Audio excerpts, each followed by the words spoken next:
नमस्कार दोस्तों, कैसे हैं आप लोग। दोस्तों आज आपके लिए लेकर आए हैं नया वीडियो।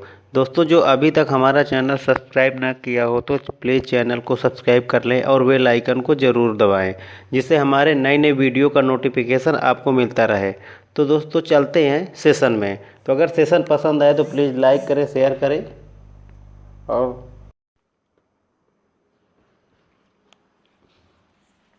चलिए हम आपको बताते हैं प्लासी का युद्ध। ठीक है, प्लासी का युद्ध और प्लासी के बारे में, जिसमें ना अंग्रेज़ों को व्यापारी से शासक बनाने वाला युद्ध था। ठीक है, इसी युद्ध से अंग्रेज़ों ने भारत पे अधिकार करना चालू कर दिया, भारत के भू क्षेत्र पे अधिकार करना चालू कर दिया था। ठीक है, चलिए इसमें देखते हैं प्लासी की पृष्ठभूमि। प्लासी क्या था। ठीक है, तो भारत में मुगल बादशाह औरंगजेब के समय तक बंगाल अत्यधिक समृद्ध प्रांत हुआ करता था। ठीक है, अगर औरंगजेब शासक मुगल बादशाह था, जो मुगल शासक में उसके टाइम में ना बंगाल बहुत ही समृद्ध था। ठीक है, बहुत ही फला फूला था। ठीक है, अपने समृद्ध के कारण ही बंगाल विदेशी कंपनियों के लिए आकर्षण का केंद्र था। उस टाइम विदेशी कंपनियां जो आती, सर्वाधिक विदेशी कंपनियां बंगाल में आती थी। ठीक है, तो विदेशी कंपनी भारत से अपने व्यापार में वृद्धि करने के लिए बंगाल में अपना प्रभुत्व स्थापित करना चाहती थी। ठीक है, उस टाइम में बहुत सारी कंपनी डच थी, फ्रांसीसी थी, यूरोपीय कंपनियां थी। ये आपस में ना प्रभुत्व स्थापित कर वहाँ पे ना वो अपना अपना व्यापार, अपना अपना प्रभुत्व जमाना चाहती थी।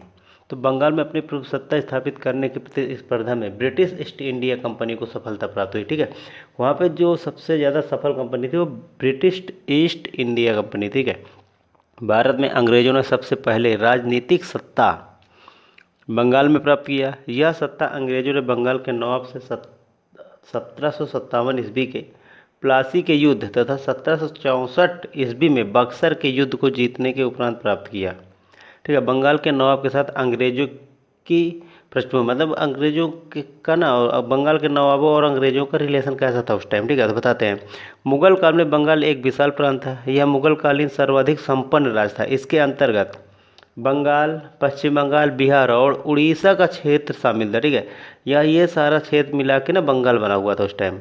अंग्रेजों ने सन 1700 ईस्वी में मुर्शीद कुली खां जो 1700 ईस्वी में वहाँ का शासक था, उसको राजस्व प्रशासन में सुधार लाने के लिए बंगाल का दीवान नियुक्त कर दिया। 1707 ईस्वी में औरंगजेब की मृत्यु के बाद मुर्शीद कुली खां ने स्वयं को बंगाल का स्वतंत्र शासक घोषित किया। जब औरंगजेब की मृत्यु हो गई ना, तो मुर्शीद कुली खां जो राजस्व प्रशासन में अधिकारी था, उसने स्वयं को बंगाल का स्वतंत्र शासक घोषित कर दिया। तो मुर्शीद कुली खां पहला ऐसा शासक था जिसके नेतृत्व में बंगाल 1717 ईस्वी तक धीरे धीरे मुगलों के नियंत्रण से स्वतंत्र हो गया था। उस मुगलों के नियंत्रण से जो बंगाल था स्वतंत्र हो गया था। तो मुर्शीद कुली खां ने बंगाल की राजधानी को ढाका से स्थानांतरित करके मुर्शिदाबाद कर दिया। अब मुर्शीद कुली खां ने बंगाल में नए भू राजस्व सुधार किए। वहाँ पे ना बहुत तरीके के भू राजस्व कानून लागू किए। तो उसने भू राजस्व की वसूली के लिए नए कुलीन वर्ग का गठन किया और इन्हीं कुलीन वर्गों के माध्यम से भू राजस्व की वसूली करवाई। ठीक है, जिस मुर्शीद कुली खां ने बंगाल में कुलीन वर्ग थे, जैसे कि उस टाइम में जमींदार लोग होते थे ना, वो ना भू राजस्व की वसूली करते थे। तो मुर्शीद कुली खां ने बंगाल में भू राजस्व व्यवस्था के अंतर्गत इजारा व्यवस्था, ठेके पर भू राजस्व वसूली करने की व्यवस्था। ठीक है, ठेका देते थे और एरिया एक डिवाइड कर दिया जाता था उस टाइम, कितने एरिए का ये भू राजस्व वसूलेगा, ठीक, कर वसूलेगा। तो इजारा व्यवस्था के अंतर्गत किसानों से भू राजस्व वसूलने का कार्य जमींदार वर्ग किया करता था। उस टाइम में एक गांव दे दिया जाता था, उस गांव का एक जमींदार बनाया जाता था, तो वो ना कर वगैरह वसूलता था। तो उस टाइम 1793 ईस्वी में लॉर्ड कॉर्नवालिस ने स्थायी बंदोबस्त व्यवस्था का गठन किया। तो इस व्यवस्था में जिन जमींदारों को भूमि का स्वामी स्वीकार किया गया था, वास्तव में ये वही बंगाल के जमींदार थे जिन्हें मुर्शीद कुली खां ने इजारा व्यवस्था के अंतर्गत नियुक्त किया था। तो मुर्शीद कुली खां के समय से लेकर अलीवर्दी खां के नवाब बनने तक बंगाल पहले से भी ज़्यादा संपन्न हो चुका था। इसका लाभ उठाकर यूरोपीय कंपनियों अर्थात अंग्रेजों, फ्रांसीसियों और डचों ने बंगाल में जगह जगह अपनी व्यापारिक बस्तियां स्थापित कर ली। इन बस्तियों में हुगली सबसे महत्वपूर्ण बस्ती थी।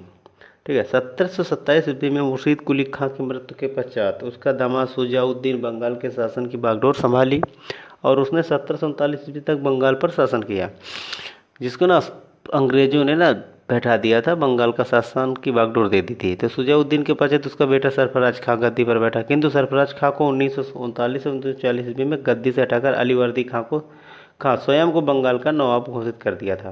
तो अलीवर्दी खां बंगाल का एक शक्तिशाली शासक था। यह बंगाल का अंतिम शासक था जिसने यूरोपीय कंपनियों पर नियंत्रण बनाए रखा। अलीवर्दी खां तक जो कंपनियां थी वहाँ पे उनका कोई शासन नहीं था। तो अंग्रेजों कलकत्ता बस्ती और फ्रांसीसियों के चंद्रनगर बस्तियों के किलेबंदी का सफलतापूर्वक विरोध किया था।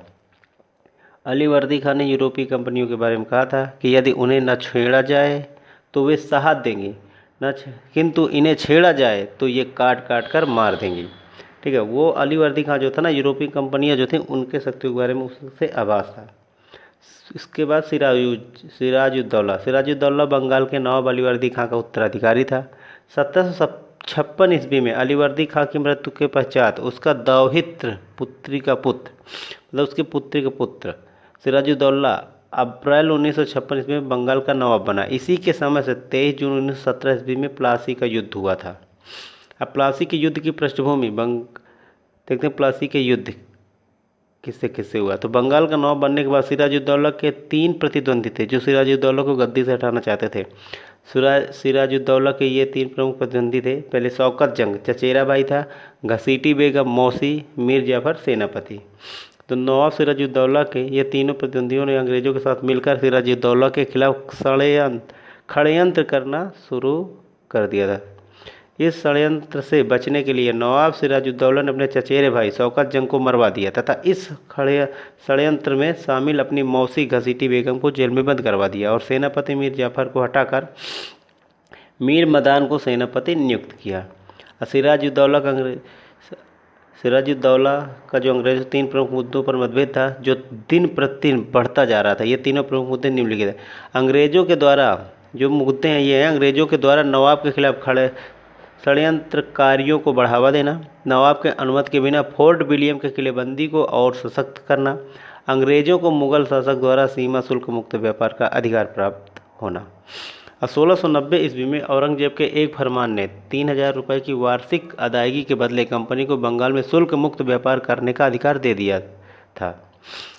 3000 वार्षिक कर था। उस टाइम जो कंपनी 3000 रुपये वार्षिक देती थी और वहाँ पे व्यापार करती थी। तो वो 1707 ईस्वी में औरंगजेब की मृत्यु के बाद उसका पुत्र बहादुर शाह उत्तराधिकारी बना, किंतु औरंगजेब के बाद कोई भी मुगल उत्तराधिकारी योग्य सिद्ध नहीं हुआ। अयोग्य उत्तराधिकारियों के कारण अंग्रेजों का मुगल शासन पर प्रभाव बढ़ता गया। सन 1717 ईस्वी में मुगल बादशाह फर्रुखसियार ने अंग्रेजों को बंगाल में कर मुक्त व्यापार करने का अधिकार प्रदान किया। इसे दस्तक कहा जाता था। ठीक है, जब कोई अधिकार प्रदान किया जाता तो उसे दस्तक कहते थे। दस्तक के माध्यम से मुगल बादशाह ने कंपनी को शुल्क मुक्त व्यापार करने, कलकत्ता के आसपास के गांव को लगान पर लेने और शाही टकसाल का उपयोग करने का अधिकार दे दिया। तो यह फरमान भी कंपनी तथा बंगाल के नए स्वतंत्र शासक मुर्शीद कुली खान के बीच टकराव का एक नया कारण बन गया। कंपनी के अधिकारियों ने दस्तक का जमकर दुरुपयोग करना आरंभ कर दिया। दस्तक के इस दुरुपयोग से मुर्शीद कुली खान को राजस्व की हानि होने लगी। अतः मुर्शीद कुली खान राजस्व की हानि होने के कारण शुल्क मुक्त व्यापार पर विरोध करना शुरू कर दिया।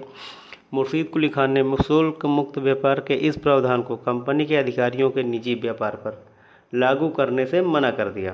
मुर्शीद कुली खान ने कंपनी को 38 गांव खरीदने और टकसाल संबंधी विशेषाधिकार देना भी अस्वीकार कर दिया। इस तरह कंपनी और बंगाल के नवाब के बीच 1717 ईस्वी से ही टकराव बढ़ता जा रहा था। ईस्ट इंडिया कंपनी के अधिकारी दस्तक को अपने से निम्न अधिकारियों को बेच दिया करते थे, जिसके कारण भी बंगाल के नवाब को राजस्व का घाटा होता था। इस कारण भी अंग्रेजों और नवाबों के बीच टकराव का एक बड़ा मुद्दा बन गया और भारत में साम्राज्यिक शक्ति के रूप में कंपनी के उदय का आधार तैयार हुआ। 1755 ईस्वी में नवाब की अनुमति लिए बिना अंग्रेजों ने कलकत्ता के किलेबंदी की मरम्मत करवाने लगे थे और नवाब की सत्ता की खुली अवज्ञा करते हुए उसके दरबार से भागने वालों को संरक्षण प्रदान करने लगे थे। ठीक है, तो 1756 ईस्वी में अलीवर्दी खान के उत्तराधिकारियों के तौर पर जब सिराजुद्दौला बंगाल का नवाब बना तो उसने कंपनी के द्वारा होने वाली दस्तक के दुरुपयोग को रोककर अंग्रेजों के निजी व्यापार को पूरी तरह से रोक देने की धमकी दी। नवाब द्वारा दिया गया यह आदेश अंग्रेजों को नागवार गुजरने लगी। नवाबों के द्वारा कंपनी को दिया गया यह आदेश नवाब और कंपनी के बीच टकराव का प्रबल कारण बना। युवा नवाब सिराजुद्दौला के आक्रमण व्यवहार को देखते हुए अंग्रेजों ने सिराजुद्दौला के साथ युद्ध करने का निश्चय किया। नवाब के खिलाफ अंग्रेजों का मुख्य मोहरा नवाब का पूर्व सेनापति मीर जाफर बना।